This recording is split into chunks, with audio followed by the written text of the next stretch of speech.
ना, दोघांची जोडी पाडा, त्याच्यामध्ये घेता येईल. पुढे पाचवा जो येतोय तो म्हणजे अनिश्चित संख्या विशेषण. निश्चित संख्येचा बोध होणार नाही. काही म्हणतील सर इथं, पण इथं निश्चित संख्येचा बोध झाला होता ना, जरी साकल्य असतं संकलन असलं तरी झालं. मग आता अनिश्चित असतील तर त्यामध्ये तुम्हाला घेता येईल बघा बरं, अन्य मुले नेमकी माहित नाही आम्हाला किती येतं. सर्व रस्ते पावसामुळे खराब झाले होते. सर्व रस्ते. मी इथं घेतलं थोडी पुस्तके आणखीन विकायची बाकी राहिली तर हे आलं अन्य. इतर मुले कोणती माहित नाही आम्हाला इतर. एकंदर वस्तू किती ते माहित नाही एकंदरीत. इत्यादी वस्तू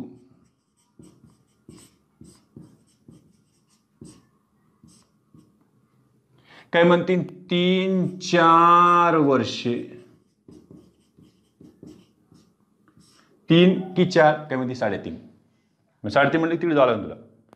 चला 3-4 वर्षे निश्चित माहीत नाहीये, त्याच्यामुळे आपण कुठं टाकलोय अनिश्चित मध्ये टाकलेली आहे.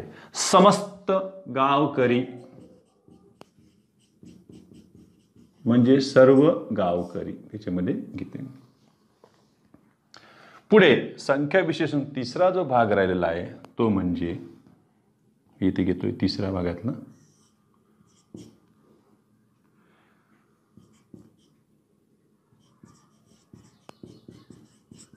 सार्वनामिक विशेषण.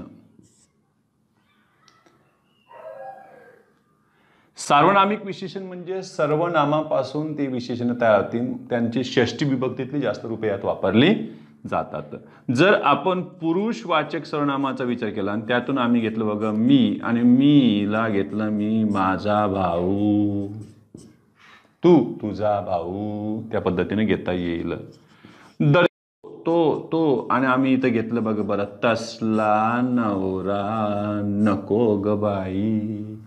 हा ही हे यांना सुद्धा घेऊन करता येईल, पण आहे तशी रूपं त्यांची ठेवायची नाही, ती रूपे बदलली पाहिजेत. बघा बरं ही लगेच म्हणून बघा हीच्या ऐवजी आम्ही घेतले असली साडी नको आम्हाला, याच्यात आले झालं. त्याच्यानंतर तुम्ही संबंधीमध्ये सुद्धा घेऊ शकता ज्याचे. त्याच्यानंतर प्रश्नार्थकवाले आढळू शकतात.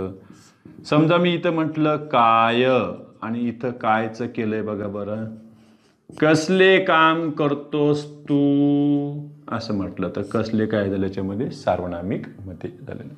मग आता एक महत्वाची गोष्ट समजून घ्यावी बघा,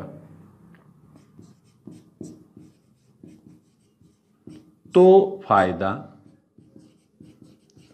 आणि तसला फायदा हे दोन बघा बरं याच्यातलं काय फरक आहे दोघांमध्ये.